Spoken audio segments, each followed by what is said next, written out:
Hi Reddit, I'm 26 and I thought I had my life in a good place, until my brother moved in. We hadn't spoken in over 6 years, not really. Not since he left home right after high school and cut off most of the family. He'd always been the difficult one, charming but reckless, the type to show up late, lie convincingly, and disappear when things got hard. I, on the other hand, was the opposite. Structured, stable. Maybe boring, sure, but safe. 3 months ago, I got a text out of nowhere.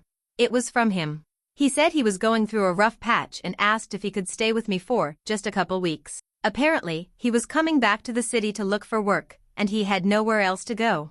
Against my better judgment, and mostly out of guilt, I said yes. I live alone in a small 2-bedroom apartment, and I figured it wouldn't hurt. What's the worst that could happen? The first night was awkward, but fine. He seemed tired. Worn down. Not the cocky version of him I remembered. He told me he was trying to start fresh, and for a moment, I actually believed him. But that feeling didn't last long. By the end of week 1, small things started changing around my apartment. My favorite mug was gone. A framed photo of me and my college friends was suddenly replaced with one of him and some girl I didn't know. He laughed it off when I asked, said he found the photo in one of his boxes and thought it'd be cool to put it up. I let it go. Told myself not to be paranoid.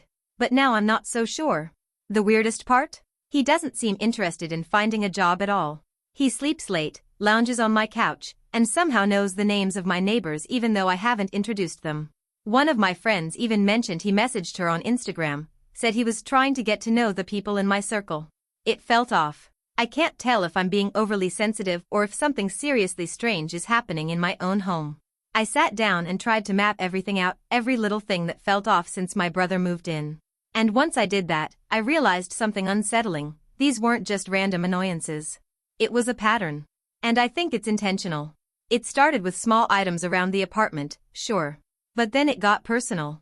I opened my bathroom cabinet one morning to find my skincare products rearranged. Some were missing entirely. The ones that were still there had been moved to the lower shelf, like they'd been used or replaced. I asked my brother if he'd gone through my stuff, and he laughed, said he borrowed some face wash because he'd forgotten his.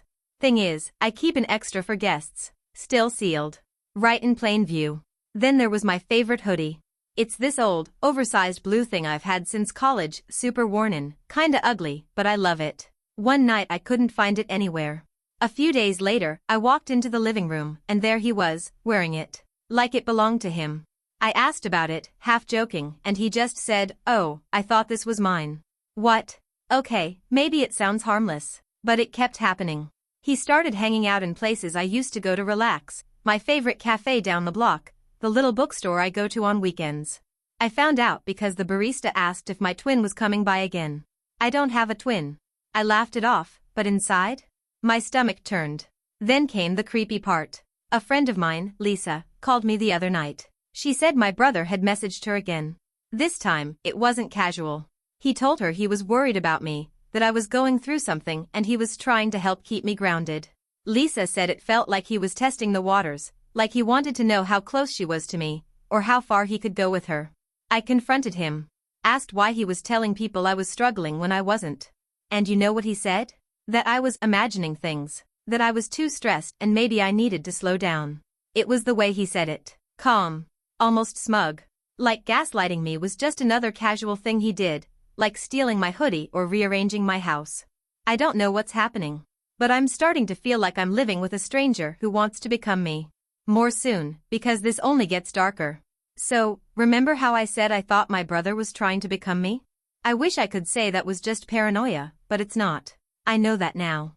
It started with clothes. After the hoodie incident, I noticed other things disappearing, one of my cardigans, a beanie I wear all the time when I run errands, even a pair of sneakers I'd just bought. At first I thought maybe I'd misplaced them, but then I started spotting them. On him. The worst part? He wasn't just wearing them around the house anymore. He was going out in them. One Saturday, I was heading to the local farmer's market like I do every weekend. But the vendor I always chat with, an older guy named Eli, gave me this weird smile and said, "Hey, you changed your mind about the sourdough, huh? Thought you said last week it wasn't worth the carbs." I froze. I'd never said that. But someone had. My brother had been there. Talking to people. Pretending to be me? Or worse, acting like he was part of my life, like he'd always been in it. That same week, I bumped into my neighbor Jenna in the lobby. We've lived in the same building for 2 years, and while we're not best friends, we're friendly. She asked if my boyfriend had moved in. When I said no, she looked confused and said, "Oh, I just thought he said he was your partner." Excuse me? My brother told someone he was my partner. Like romantically. That's not just creepy, that's delusional. I asked him about it. Straight up. Said someone told me he was going around calling himself my boyfriend. He laughed again, that same unsettling smirk, and said, "Wow, you must really think the worst of me." Then walked away. Like I was the one being weird. That night, I found him in the kitchen eating my favorite snack, the same one I've always kept for late-night cravings. He looked up, smiled, and said, "Funny how we're so alike, huh?" No. We're not. He's not me. But I don't think he sees it that way. And now I'm starting to wonder, why did he really come back? What is he trying to do? Because this doesn't feel like brotherly love. This feels like erasure. And I'm scared. I haven't been sleeping well. Every night I lie awake listening to the creaks and hums of my apartment, waiting to hear my brother's footsteps in the hallway. And they always come, usually around 2 or 3 a.m. I don't know what he's doing. He claims he's just getting water or using the bathroom, but I hear the floorboards in the living room. Sometimes the kitchen drawer. Once, I swear I heard my bedroom door handle jiggle. But last night was different. I keep a journal. Nothing fancy, just a small black notebook I've had since college. I don't write in it every day, but I use it when I'm overwhelmed. It's where I put things I can't say out loud. Things I definitely don't want anyone else reading. I've always kept it tucked in the back of my closet, behind a box of old photos and some clothes I haven't worn in years. I went looking for it yesterday, and it was gone. At first I thought maybe I'd moved it. Spent a solid 20 minutes tearing my closet apart. I even looked in the laundry basket, under the bed, in my bag, nothing. Then I checked his room. I know how that sounds. I know it's invasive. But I needed to know. And sure enough, there it was. On the floor, half hidden under his backpack. My entire chest went cold. I flipped through the pages, and it was clear someone had been reading it. Pages that were once folded neatly were bent. A few pages near the back had slight smudges, like they'd been thumbed through recently. One even had a small crease in the corner, like someone had bookmarked it. I didn't say anything when he got home. I just put the journal in my bag and zipped it shut. Later that evening, he was weirdly cheerful. Made dinner. Cleaned the dishes. Told me I looked refreshed. I hadn't slept more than 3 hours. Then he brought up an old story, something I wrote about in the journal but never told him. A memory from my teenage years, something small and dumb and painful. He laughed like it was his memory. Like he was reminding me about something we'd shared. That's when it hit me. He's not just trying to be me. He's trying to rewrite me. He's collecting my habits, my memories, even my personality, and using them to insert himself deeper into my life. People already think we're close. Some think we're dating. Some think we're twins. How far is he willing to go? I'm starting to feel like a guest in my own body, in my own life. And the scariest part? I don't think he's doing this impulsively. I think he planned it. I didn't want to go home last night. I stayed late at work, wandering the aisles of the drugstore across the street just to kill time. My coworkers have started asking if I'm okay. I keep brushing it off, just tired, but inside, I feel like something is unraveling. And I don't know how to stop it. When I finally walked into my apartment, it was too quiet. Lights dimmed. Not a sound. For a second, I thought maybe he wasn't home. Then I saw the light from under the bathroom door. And I froze. Something about it just felt wrong. I stood there for a long minute, heart pounding, until I heard the water running. I thought maybe he was showering. But when I stepped closer, I heard humming. Not his usual aimless humming.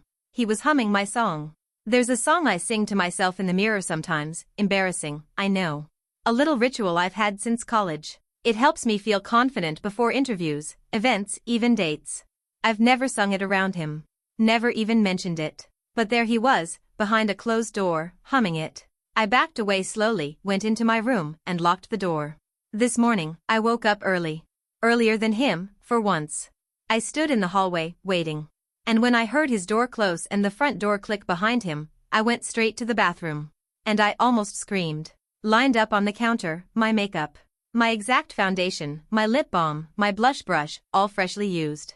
The mirror was wiped, but not well enough. I could see faint smudges from fingertips. Smudges at my height. On the back of the door, hanging from a hook, was my robe. The pink one I thought I lost in the laundry weeks ago. I felt sick. He's not just dressing like me or copying what I say.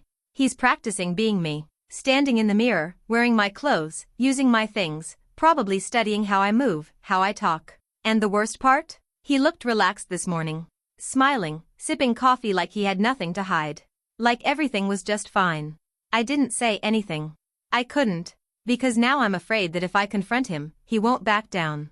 I think he wants me to leave. Not just the apartment, but the life I built. And I'm not sure what happens if I don't. I didn't sleep. Again. Not after what I saw in the bathroom. Not after realizing my brother might be standing in front of the mirror, pretending to be me when I'm not home. The entire day at work, I was on edge. Every time my phone buzzed, I jumped. Every time someone said my name, I expected it to be followed by something strange, something he'd done. But nothing came. No texts, no calls, no emergencies. So I started to wonder, maybe he knows I'm on to him. Maybe he's pulling back. I was wrong. When I got home, the apartment smelled different. Not like our usual takeout or his awful cologne. It smelled like perfume. Expensive perfume, floral and sharp. The kind I'd recognize anywhere. Because it was mine. I walked into the living room and stopped cold. There was a girl sitting on the couch. She turned, smiled politely, and said my name like we were old friends. I didn't recognize her at first. But when she introduced herself, everything clicked. It was Mariah, someone I hadn't seen since grad school. A friend I lost touch with years ago after she moved out of state. And she was here. On my couch. Laughing like this was normal. She said she'd reconnected with me through a message I sent her a few weeks ago. That I'd reached out, said we should catch up, invited her to come visit if she was ever in town. She happened to be passing through, so she took me up on the offer. I hadn't messaged her. But someone did. I sat down, trying to play along, asking what I had said in the message. She pulled out her phone and showed me. It was my name. My photo. My writing style, almost perfect. But the account was new. I scrolled through the message. Whoever wrote it knew details only I would have known, classes we took together, jokes we made, people we dated. Things I never posted online. Things only someone who read my journal could possibly know. I smiled through the rest of her visit, made small talk, asked about her job, her life. I couldn't let her see how panicked I was. She left after an hour. I told her we'd get coffee next week. When the door closed, I locked it behind her. And then I searched the apartment. I found the fake social media profile open on his laptop. Bookmarked. He hadn't even logged out. I also found something else. A folder on his desktop called Ideas. Inside were Word docs. Some were lists, my favorite foods, phrases I use, TV shows I like. One was titled Voice Notes. Another, Mannerisms. He's studying me. Rehearsing me. And now he's inviting people from my past back into my life. Pretending to be me when I'm not looking. This isn't just obsession anymore. It's strategy. And I think I'm running out of time. Something shifted this week. It started with silence. 3 straight days where my brother barely said a word to me. No sarcastic jokes. No humming. No comments about what I was wearing or eating. He'd wake up after me, leave before I got home, and when he did come back, he'd go straight to his room. Door closed. Lights off. At first, I thought maybe I'd scared him off. Maybe finding out I'd seen his laptop rattled him. But the silence didn't feel like guilt. It felt like calm before a storm. Last night, I stayed up late, waiting. No movement. No footsteps. Nothing. Around 1:45 a.m., I cracked open my bedroom door and tiptoed down the hall. His door was wide open. The room was spotless. And empty. The bed was made. No clutter, no clothes, not even a single hair on the pillow. His bags were gone. Laptop gone. Toothbrush, socks, shoes gone. No note. No message. Just vanished. I stood there, frozen. Every light in the apartment was off except the one in his room. It was like he wanted me to find it this way. I should have felt relieved. I should have been dancing in the kitchen with a bottle of wine. But I wasn't. I checked every closet. Looked under the bed. Pulled open the bathroom cabinet, the pantry, even the laundry hamper. Nothing. I barely slept. My thoughts were racing. Where did he go? Why now? And why like this? When the sun came up, I checked my phone. Still nothing. But when I walked outside to grab coffee, the barista, Eli, the one who thought we were twins, smiled and said, "Back so soon? Weren't you just here?" I said no. I hadn't been in all week. He frowned. No? Must have been your brother then. Or. I mean, he said his name was, my name. And I swear my heart stopped. That's when I realized this isn't over. He didn't leave. He's just gone somewhere else. Somewhere he can be me. Maybe with Mariah. Maybe with someone else from my past he reached out to. And I don't know what he's telling them. But if he's using my name, then he hasn't disappeared. He's replaced me. I tried to stay calm. I told myself maybe it was just a joke. Maybe he was trying to be funny again, one final push before leaving for good. But it wasn't a joke. This morning, I got a call from a number I didn't recognize. I almost let it go to voicemail, but something told me to pick up. It was an HR rep from a company I applied to last month. She said she wanted to follow up on our interview. I told her I hadn't had one yet, I'd only submitted an application. She paused, confused. Then she said, "We spoke yesterday. You confirmed your identity.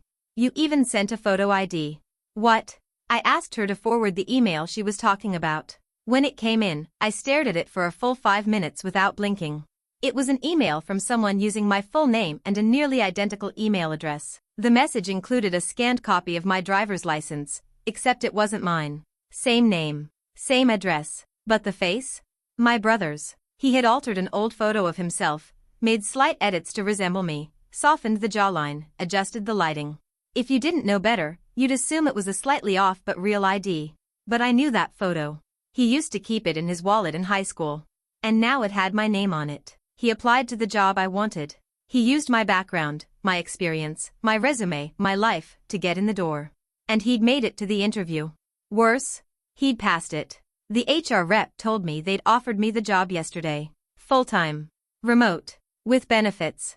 I didn't know what to say. I hung up, shaking. Then I checked my email. My real email.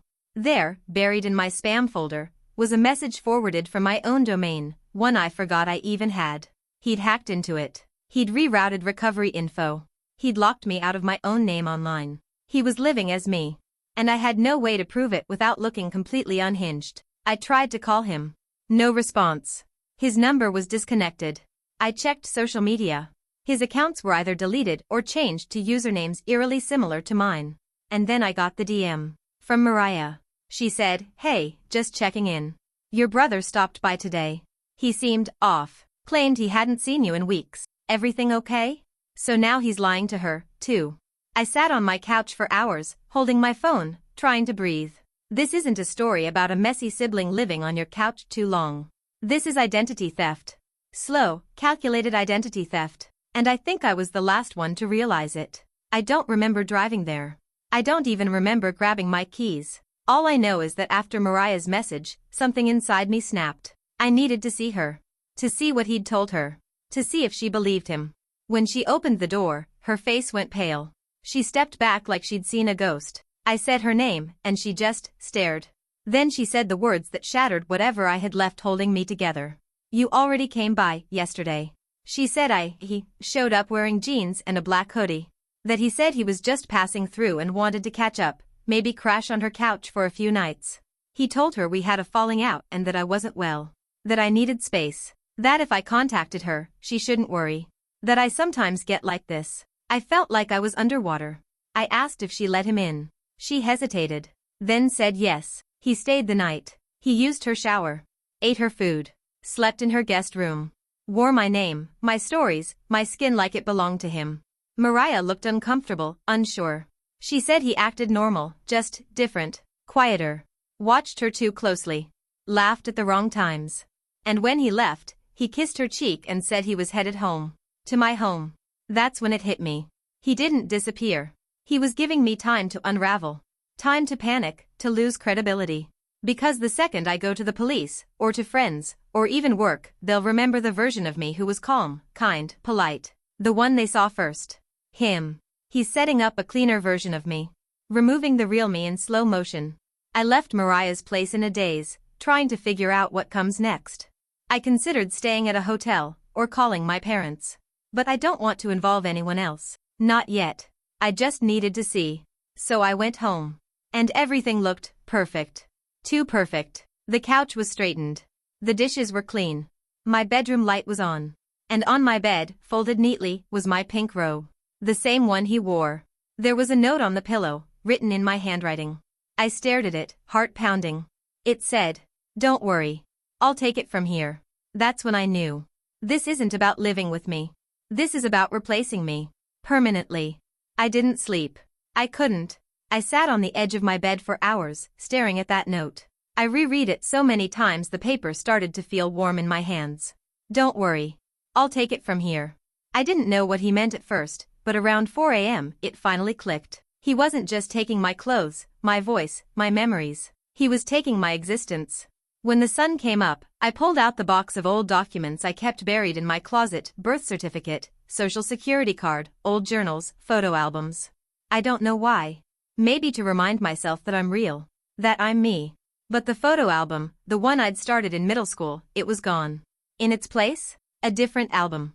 Same cover. Same label. But the pictures inside? Rearranged. Cropped. Blurred. In every photo where it was once just me, he was there now. Edited in. A childhood birthday party where he never even showed up? There he was right next to me, grinning. A graduation photo I took alone because no one could attend? Now he was clapping in the crowd. A beach trip I took with my best friend in college? He was in the background, walking just behind us. And then, the final photo. It was one I'd taken recently, just a mirror selfie in my room. Something I never posted, never shared. Except in my journal. In this version, it was him. Same pose. Same lighting. Same mirror. Same shirt. But not me. That's when it hit me. This wasn't just obsession. Or manipulation. Or some twisted joke. He was removing me.